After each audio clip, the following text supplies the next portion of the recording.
नमस्कार, आप देख रहे हैं मधेपुरा संचार। बिहार के डीजीपी आईपीएस गुप्तेश्वर पांडे आज अपने फेसबुक पेज पर लाइव आकर क्या कुछ कहे हैं, ये आज आपको बता दे थोड़ा, और बाकी आपको वीडियो दिखा देंगे कि बिहार के डीजीपी जो है आईपीएस गुप्तेश्वर पांडे ने लोगों को संदेश देते हुए कहा कि आप गलत अफवाह कृपया कर लोगों के बीच ना फैलाएं, और क्या कुछ आगे उन्होंने कहा आप आगे वीडियो में देखिए। गुप्तेश्वर पांडे, डीजीपी बिहार, मैं सबको प्रणाम करता हूं। आप जितने भी हमको फेसबुक लाइव पर देख रहे हैं, एक बड़ा अहम सवाल है कि मुझे आज फेसबुक लाइव पर क्यों आना पड़ा। ये बहुत ही महत्वपूर्ण सवाल है। तो मैं इसके बारे में यही कहना चाहूँगा कि मैं इस बिहार प्रदेश का डीजीपी हूँ, और डीजीपी होने के नाते यहाँ विधि व्यवस्था संधारण की पूरी जवाबदेही मेरी है। ये पुलिस की है। अपराध नियंत्रण का मामला हो या विधि व्यवस्था संधारण का मामला हो, ये प्राथमिक जिम्मेदारी पुलिस की होती है, और उसी पुलिस बल का मैं मुखिया हूँ। तो प्रदेश में कहीं भी तनाव न हो, फसाद न हो, चाहे वो जातीय फसाद हो या सांप्रदायिक फसाद हो, ये मेरी जिम्मेदारी है। सरकार ने इसीलिए मुझे बनाया है, और हर प्रदेश की डीजीपी की ये जिम्मेदारी होती है, केवल मेरी नहीं है।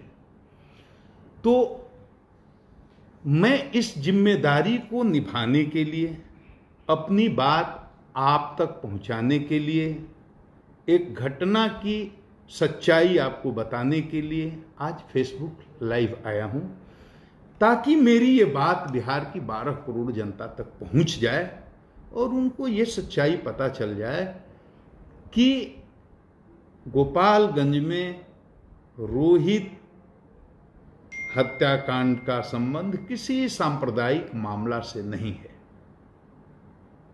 मेरे फेसबुक लाइव पर आने का उद्देश्य किसी का नुकसान करना, किसी की भावना को आहत पहुंचाना, ये भी नहीं है। मैं विधि व्यवस्था संधारण जो मेरी जिम्मेदारी है, उस जिम्मेदारी को निभाने के क्रम में आज मुझे ये फेसबुक लाइव आना पड़ा। अब देखिए, गोपालगंज बिहार का एक महत्वपूर्ण जिला है और बहुत ही संवेदनशील जिला है सांप्रदायिक दृष्टिकोण से। उत्तर प्रदेश का बॉर्डर है, उधर देवरिया जिला, इधर हमारा गोपालगंज जिला। बिहार उत्तर प्रदेश का बॉर्डर है। बहुत पहले मार्च में 28 मार्च को एक घटना होती है। बहुत कॉम्प्लिकेटेड इसको कर दिया गया। मैं बहुत कम शब्द में, कम समय में, बिल्कुल जो अभी तक के अनुसंधान का सार है वो मैं आपको बता रहा हूं।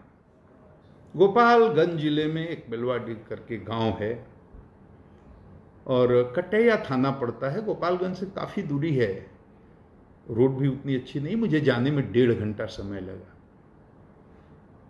एक रोहित हत्याकांड का मामला जो 28 मार्च को हुआ था।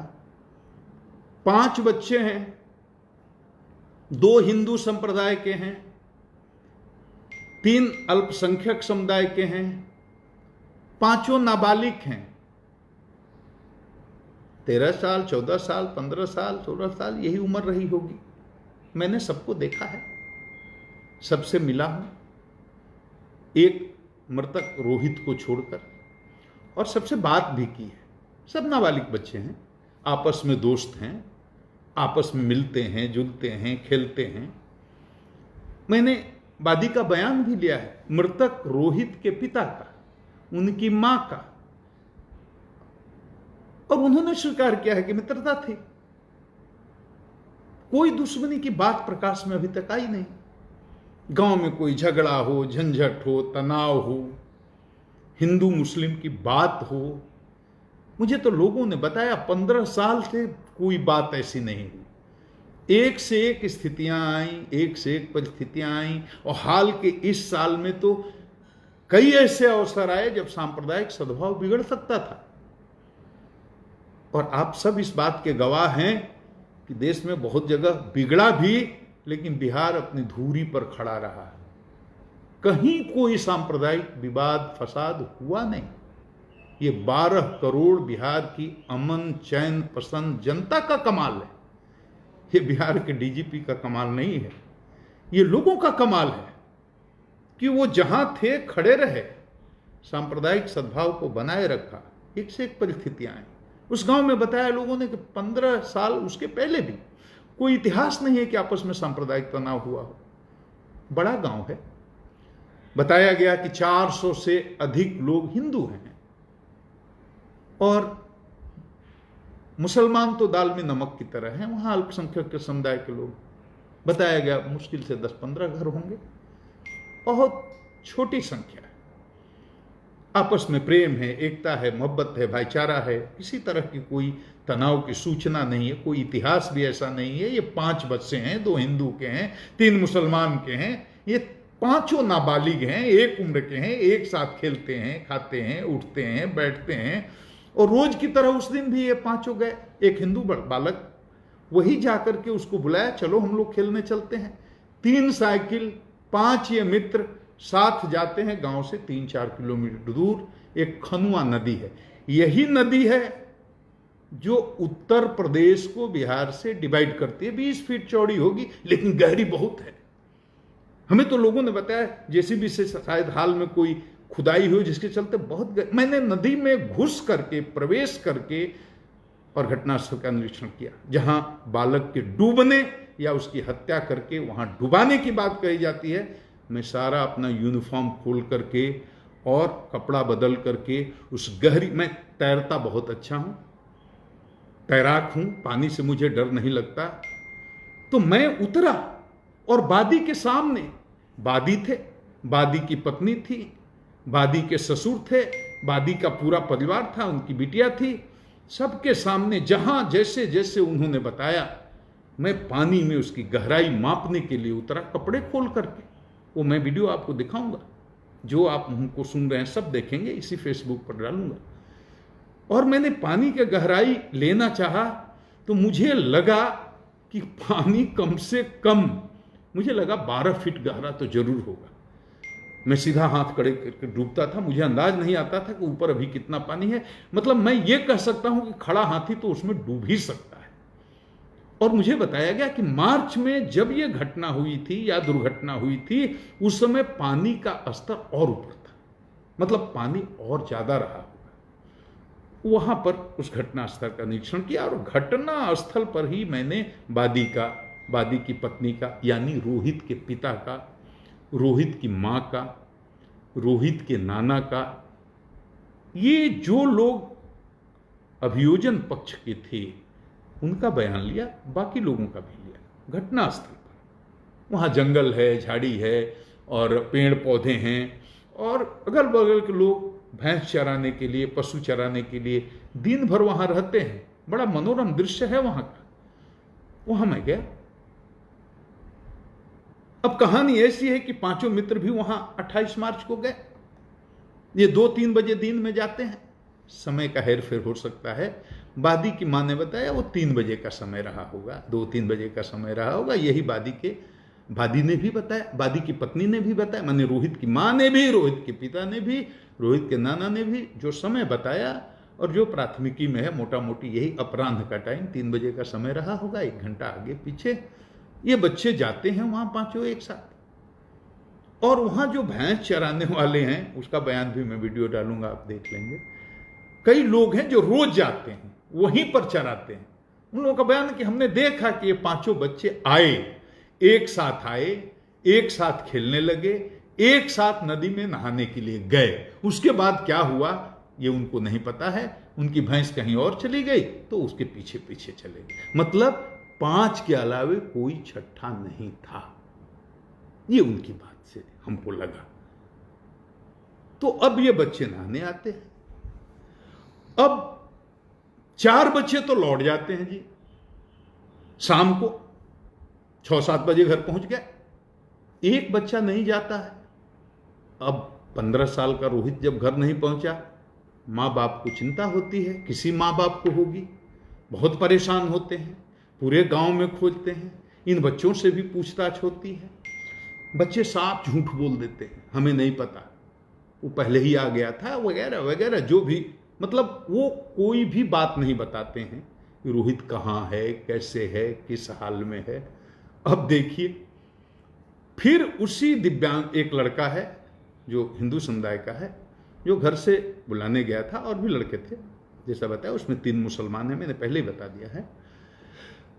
अब उस लड़के को सख्ती से सुबह पूछताछ की जाती है। हमें बताया गया कि उसको 1-2 तमाचे भी गांव वालों ने लगाए, घर वालों ने लगाए, जिसने भी लगाया हो, और उसको कहा कि नहीं, तुम्हारे साथ गया, तुम बुला कर ले गए, तुमको बताना होगा कि रोहित कहां है। वो बताता है कि डूब गया। कहां? उसको लेकर के पूरे गांव के लोग उस जगह आते हैं जहां बच्चे नहाने आए थे या खेलने आए थे। वो जगह बताता है, लाश निकाली जाती है। लाश जब निकलती है, अब जिसके 15 साल के बच्चे की लाश निकली हो, उस बाप के दर्द को आप समझ सकते हैं, उस मां की पीड़ा को आप समझ सकते हैं कि उसके कलेजे में कैसी टीस उठती होगी। हमारे साथ होगा, हमको भी ऐसा लगेगा, आपके साथ होगा, आपको भी ऐसा लगेगा। 15 साल का बहुत ही तेजस्वी लड़का था, माँ बाप को पकौड़ी की दुकान है, गरीब हैं, 12 कट्ठे जमीन बताया हमको है, और कोई आय का साधन नहीं है, बहुत ही गरीब आदमी है। उसका 15 साल का एक बेटा, उसकी लाश निकल रही है। किसी पिता का मानसिक संतुलन ठीक रहेगा? किसी माँ का ठीक रहेगा? तकलीफ होगी, पीड़ा होगी, कष्ट होगा। वो पीड़ा उसको भी है। वो कल मैंने जब बात की माँ बाप से रोहित के, वो पीड़ा अभी भी झलक रही थी। बेटे की खो देने का दर्द इतना जल्दी जाता नहीं है। अब ये घटना होती है, उसके बाद हम यहां कोई जजमेंट नहीं दे रहे हैं कि लड़का रोहित खुद डूब गया या इन बच्चों ने उसकी हत्या करके उसको डुबा दिया। इस पर तो अनुसंधान चल रहा है, इस पर कोई जजमेंट नहीं है। लाश निकली, मां बाप के लिए बहुत बड़ी बात है। मां बाप का दावा है कि नहीं, ये डूबने से नहीं हुई, इसको मार करके डुबाया गया। अब दूसरे दिन वहां के स्थानीय अखबारों में जो समाचार छपा, वो भी मैं डालूंगा, आप देख लीजिएगा, वो अलग है। अखबारों में यह छपता है कि डूबकर मौत, परिजनों ने जताई हत्या की आशंका। इस तरह के न्यूज आए और कई अखबारों में आए। हमारे पास प्रेस कटिंग भी है। मैं टेक्निकल आदमी नहीं हूं, वो वीडियो बनाकर डालना नहीं जानता हूं। मैंने अपने एक असिस्टेंट को, सिपाही को बोला है कि उसको जो हमने बयान लिया है उसका छोटा छोटा पर्सन निकाल करके डाल दे। उसको आप देखेंगे तो पूरी तस्वीर क्लियर हो जाएगी। स्थानीय अखबार इस तरह से रिपोर्ट करते हैं, डूबकर मौत, डूबने की आशंका, परिजनों ने जताई हत्या की आशंका। अब ये बात तो हुई, तो पुलिस ने क्या किया? पुलिस की भूमिका क्या रही? पुलिस ने कोई इफ बट नहीं किया। रोहित के पिता ने जो कहा, पुलिस ने एफआईआर कर लिया। उसने कहा हत्या हुई, हत्या का मुकदमा दर्ज कर लिया। और कानूनी प्रावधान है कि अगर कोई प्राथमिकी दर्ज करने जाता है, कराने जाता है, तो आप ये नहीं बोल सकते कि तुम इसमें ऐसे लिखो या तुम में ऐसे सुधार करके लिखो तब हम प्राथमिकी दर्ज करेंगे। उसने हत्या का आरोप लगाया, जैसे लगाया वैसे थाना प्रभारी ने उसका हत्या का मुकदमा दर्ज कर लिया। और दर्ज ही नहीं कर लिया, तत्काल बिना विलंब किए हुए 5 अभियुक्तों की गिरफ्तारी हो गई। एक भागा हुआ है। 4 बच्चे, 5 बच्चे थे, एक बच्चा तो मर गया, 4 उसके मित्र, उन पर हत्या का मुकदमा, उनको गिरफ्तार कर लिया गया। उसके अलावा 2 लोगों को और वादी के पिता ने हत्या में शामिल होने का या साजिश करने का आरोप लगाया। उसमें एक जो बच्चा है उसका कोई पिता है, एक और गांव का कोई आदमी है, दोनों एडल्ट है। उसमें भी एक को गिरफ्तार कर लिया। मैंने 6 में से 5 गिरफ्तार, एक कहीं भागा है। तो पुलिस ने एफआईआर गिरफ्तार कर लिया, जेल भी भेज दिया। एडल्ट तो जेल गया। अब 4 जो किशोर हैं वो कहां जाएंगे? किशोर न्याय परिषद में, क्योंकि नाबालिग है, जेल नहीं जाए। अब किशोर न्याय परिषद ने उनको जब उनको उपस्थापित किया तो उनको पेरोल पर रिहा कर दिया। अभी कोविड-19 का समय भी चल रहा है, उनको रिहा कर दिया कुछ दिनों के बाद, 4-5 दिन के बाद, मैं समय ठीक से नहीं बता रहा हूं, 1 सप्ताह के अंदर वो घर आ गए। अब जैसे घर आते हैं तो वादी को लगता है कि पुलिस ने जरूर इसमें कुछ गड़बड़ कर दिया, नहीं तो हत्या के मुकदमे में जिसको भेजा गया था वो घर कैसे आ गए। यहां से उसकी हताशा शुरू होती है क्योंकि उसने अपना बेटा खोया है, उसकी निराशा शुरू होती है, पुलिस से शिकायतें शुरू होती हैं, पुलिस अनुसंधान में जाती है, उसकी गाड़ी के सामने लौटते हैं लोग, थाना प्रभारी पर आरोप लगाए जाते हैं, पुलिस को गालियां दी जाती हैं और तरह तरह की बातें शुरू होती हैं। कम्युनिकेशन गैप यहाँ से बनना शुरू होता है और वादी को लगता है कि पुलिस निश्चित रूप से इसमें सही अनुसंधान नहीं कर रही और पुलिस के सहयोग से ही ये बच्चे छूट करके आ गए। ये सच नहीं है, लेकिन ऐसा आरोप और लगता है और वादी के मन में एक हताशा का भाव, निराशा का भाव फैलने लगता है।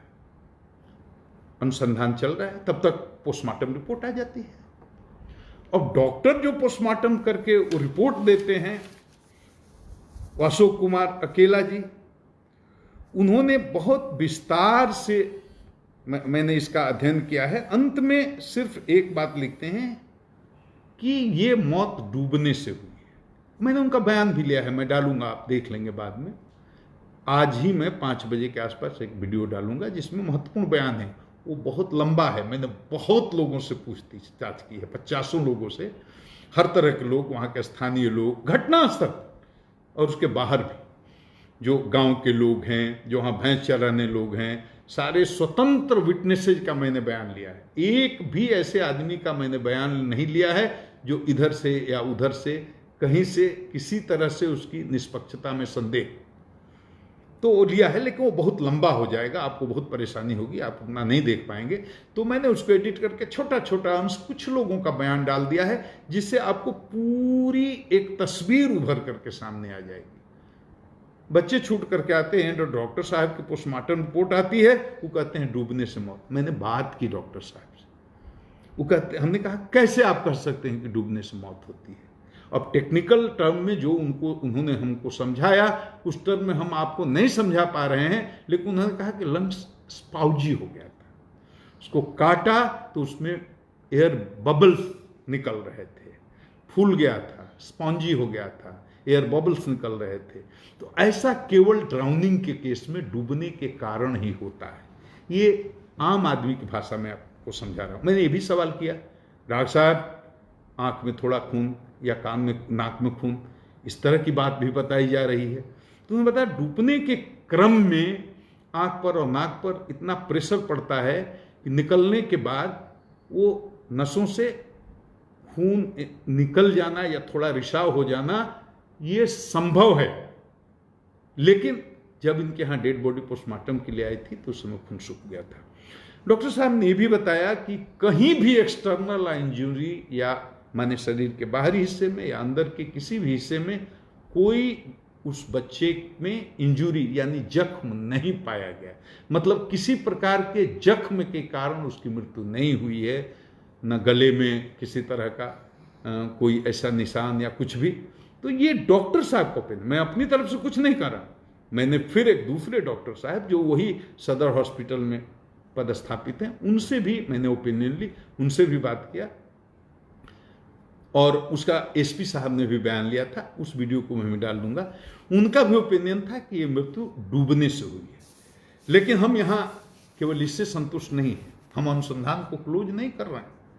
हम ये मान कर चल रहे हैं कि ये हत्या का मामला भी हो सकता है और डूब करके मरने का मामला भी हो सकता है। अनुसंधान पूरा खुला है, लेकिन हमने जो वहां बयान लिया लड़के की मां का, लड़के के बाप का, लड़के के नाना का, जो भी अभियोजन की तरफ से गवाही दे सकते, किसी आदमी, पहली बात तो यह कि इसमें से कोई भी घटना का चश्मदीद गवाह नहीं है, आई विटनेस नहीं है, नंबर 1।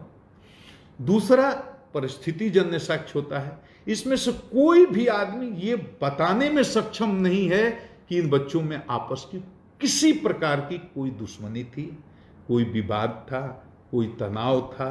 मैंने हत्या में मोटिव खोजा जाता है अनुसंधान में। हत्या हुई तो कोई कारण होगा, यहीं से अनुसंधान की शुरुआत होती है पुलिस। हत्या ऐसे नहीं होती। हत्या के पीछे कारण प्रॉपर्टी का विवाद हो सकता है, पुरानी दुश्मनी होती है, कोई सेक्स का स्कैंडल का मामला हो सकता है, कोई ईर्ष्या हो सकती है, राजनीतिक प्रतिद्वंद्विता हो सकती है। कोई न कोई कारण होता है, मोटिव होता है। उस कारण को पुलिस अभी तक उस मोटिव को नहीं खोज पाई, और उस मोटिव को खोजने में हम वादी की सहायता चाहते हैं, वादी की पत्नी की सहायता चाहते हैं, अभियोजन पक्ष के सारे गवाहों की हम सहायता चाहते हैं कि हमको मोटिव बताएं, तो वहां से हम अपनी शुरुआत करें। हमें नहीं मिल रहा है। हम तमाम दर्शकों से भी अनुरोध करते हैं कि हत्या, ये मामला अगर हत्या का है तो हत्या का मामला साबित करने के लिए कुछ साक्ष्य जुटाने में आप हमारा सहयोग करें। अगर आपको कहीं से किसी तरह का कोई साक्ष्य मिलता है तो आप हमारा सहयोग करें, क्योंकि हम बहुत ही गहराई में इसका अनुसंधान करवा रहे हैं। सीआईडी भी इसमें लगी हुई है। हम चाहते हत्या करके कोई निकल जाए, हत्या को कोई करके बच जाए, ये हम बर्दाश्त नहीं करेंगे। हत्यारा कोई मेरा रिश्तेदार तो नहीं है, और रिश्तेदार भी होता तो हम नहीं छोड़ते। तो हम इस बिंदु पर साक्ष्य जुटा रहे हैं कि अगर हत्या है तो हत्या क्यों हुई, और इन 4 बच्चों ने, जो उस 5वें बच्चे के मित्र थे, इन पर हत्या का आरोप लगाया गया है। तो ये हत्या क्यों करेंगे? वहां ऐसी क्या परिस्थिति आ गई कि 1 घंटा पहले मित्रता है और साथ में खेलने के लिए आ रहे हैं, और 1 घंटा के बाद ये बच्चों में कौन सी ऐसी बात आ गई कि इतनी दुश्मनी फैल गई कि उन्होंने हत्या करने की सोच ली, और सब एक उम्र के नाबालिग बच्चे। हम इस पर साक्ष्य जुटाने की कोशिश कर रहे हैं, हम उस कारणों को ढूंढने की कोशिश कर रहे हैं। आप भी हमारा सहयोग करिए। सब कुछ ठीक था। 1 महीने के बाद माहौल बदल गया। कहीं से किसी ने न्यूज चला दिया, वो पता नहीं किसी धार्मिक स्थान पर बलि की बात कह दी। उसके बाद रोहित के पिता का अलग अलग लोगों को अलग अलग तरह का बयान देने का मामला आ गया। कहीं वो बोल रहे हैं कि ये किसी धार्मिक स्थल पर उसकी बलि दे दी गई। उसकी माँ, उसके नाना बोल रहे हैं कोई मौलवी ने उनको पानी छिड़कता था। ये सब जो बातें बोल रही हैं, तो मस्जिद की बात कि मस्जिद में बलि दी गई। मैं एक ही विनम्र प्रार्थना करता हूँ, सीधी सी बात, एक लाइन में आप समझिए। गांव में कोई मस्जिद है ही नहीं, गांव में कोई नमाज पढ़ाने वाला मौलवी है ही नहीं। मौलवी पानी छींटता था, कोई मौलवी ही नहीं है। ये तो नमाज पढ़ने दूसरे गांव में जाते हैं, हमको बताया गया। हाँ, 2-3 साल पहले ये मस्जिद एक आधा कट्ठा जमीन में बनाने की कोशिश कर रहे थे। उसकी नींव भर पड़ी है, एक जगह 7 फीट की दीवार भी उठाई गई है ऊंची, लेकिन पैसा नहीं होने से या जिस कारण से वो काम पूरा नहीं हुआ, इन लोगों ने छोड़ दिया। वो 2-3 साल से वैसे ही पड़ा। मस्जिद नहीं बनी है, मस्जिद नहीं है। मैं फिर से रिपीट करता हूं, गांव में मस्जिद नहीं है, न नमाज पढ़ाने वाला कोई मौलवी है।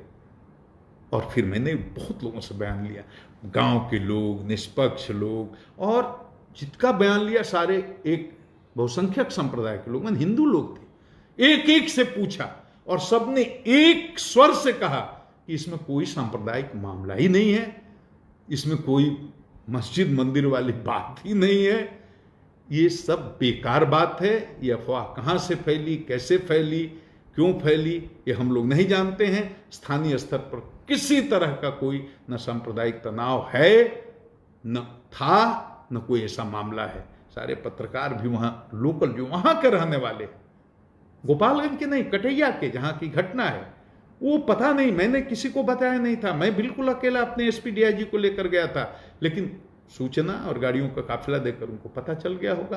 तो 10-12 पत्रकार गए, एक एक आदमी से पूछा, सबने कहा सर हम लोगों ने कभी रिपोर्टिंग ही नहीं की इस तरह की बात की कि कोई सांप्रदायिक मामला है। टोटल बिल्कुल निराधार है। अब कहाँ से किसने ये फैला दी, और जिसके चलते इतना भीषण सांप्रदायिक तनाव की स्थिति उत्पन्न हो गई, तो ये बहुत ही गंभीर मामला है। और चूंकि हमें अपने प्रदेश को बचाना है, हमें सांप्रदायिक सौहार्द बना करके रखना है, और ये अफवाह फैलते फैलते दूर दूर तक गांव में न फैल जाए, क्योंकि गांव में बहुत लोग हैं जो बहुत शिक्षित नहीं हैं और वो सुनी सुनाई बात पर विश्वास कर लेते हैं, और अगर उन्होंने इस बात पर विश्वास कर लिया तो बड़ा अनर्थ हो सकता है। तब तो गांव गांव में दंगा हो सकता है, फसाद हो सकता है। तो ये मेरी नैतिक जिम्मेदारी थी कि इस फेसबुक लाइव से बिहार की 12 करोड़ जनता को इतना बता दूं कि वहां कोई सांप्रदायिक मामला नहीं है, वहां कोई मस्जिद बंद करके तैयार नहीं हुई है, वहां कोई मौलवी नहीं है, और ये घटना है या दुर्घटना है, ये हत्या भी हो सकती है, डूब करके भी आदमी मर सकता है, ये दोनों बातें हो सकती हैं। दोनों बातों को ध्यान में रख करके पुलिस इसका निष्पक्ष अनुसंधान कर रही है। किसी को भी ये नहीं लगना चाहिए कि इसमें किसी को दोषी पाया गया तो इसमें छोड़ा जाएगा। बाकी माँ ने क्या कहा, बाप ने क्या कहा और नाना ने क्या कहा, एक लाइन में स्टोरी है कि तीनों में से किसी ने मेरे सामने ये नहीं कहा कि किसी धार्मिक स्थल पर लड़के की बलि दी गई है। एक लाइन की बात। और किसी ने नहीं कहा, हमको यहां तक कि वादी ने कई जगह उसने बयान दिया कि वो अल्पसंख्यकों के डर से भाग करके उसकी जान को खतरा है, बाहर रहा। मेरे सामने उसने कहा वो थानेदार के डर से भाग गया, वो थानेदार के डर से भागा हुआ है, थानेदार उसको धमकी देता है। थानेदार पर बहुत तरह के आरोप भी लगाए गए और आपने देखा भी होगा, उसको गाली गलौज करते हुए थानेदार का वीडियो भी वायरल हुआ, वो भी आपने देखा होगा। मैं सिर्फ ये कहना चाहता हूं, सिर्फ एक बात, थानेदार ने जो किया, किस परिस्थिति में किया, मैं उसकी सफाई पेश नहीं करना चाहता। किस स्ट्रेस में, तनाव में उसको कितना परेशान किया गया, जलील किया गया, उस पर तरह तरह के आरोप लगाए गए, ये सब बात मैं नहीं कह रहा हूं और ये कहना भी नहीं। किसी भी परिस्थिति में, किसी भी स्थिति में और किसी भी तनाव की स्थिति में किसी थानेदार को अमर्यादित भाषा में जनता से बात करने का अधिकार नहीं है। वो तो पीड़ित है, उसके 15 साल के बच्चे की हत्या हुई है या मौत हुई है, और उसके परिवार के साथ कोई थानेदार और गंदी आवाज में गाली गलौज की भाषा में बात करता है, ये हमारे लिए शर्म की बात है, पूरे विभाग के लिए शर्म की बात है। तो पहला काम हमने ये किया कि थानेदार को जाते ही सस्पेंड किया, विभागीय कार्रवाई करने का आदेश दिया। उस मामला का पटाक्षेप हो गया। इस वीडियो को बनाने का सिर्फ इतना ही मतलब था कि आप जाने कि ये कोई सांप्रदायिक मामला नहीं है, या तो ये घटना है या एक दुर्घटना है। घटना माने या तो हत्या का मामला है, दुर्घटना माने या तो डूब कर मरने का मामला है। हम इसको अभी हत्या का मामला ही मान करके वादी के हिसाब से उसके लिए साक्ष्य जुटाने की कोशिश कर रहे हैं। आप भी साक्ष्य जुटाने में हमारी मदद कीजिए। और एक बात और कहेंगे, अफवाह नहीं फैलाइए, बड़ी जिम्मेदारी का काम होता है।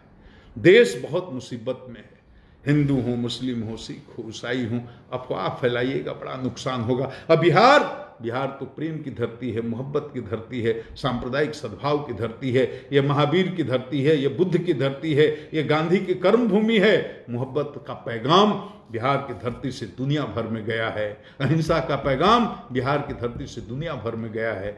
हम बिहार को बचाने में हमारी मदद कीजिए, सहयोग कीजिए। और हमारी बात किसी को बुरी लगी हो या किसी को अच्छी नहीं लगी हो तो मैं क्षमा चाहता हूं। बहुत लोगों के सवाल होंगे, बहुत तरह के सवाल होंगे। मेरे लिए फेसबुक पर किसी सवाल का जवाब देना संभव नहीं हो पाता है, इतना व्यस्त आदमी हूं।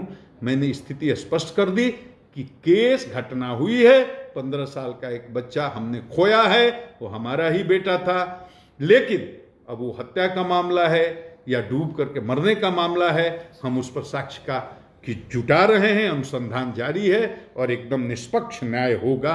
मैं इतना ही कह करके आप सबों को प्रणाम करता हूं। गुप्तेश्वर पांडे, डीजीपी बिहार।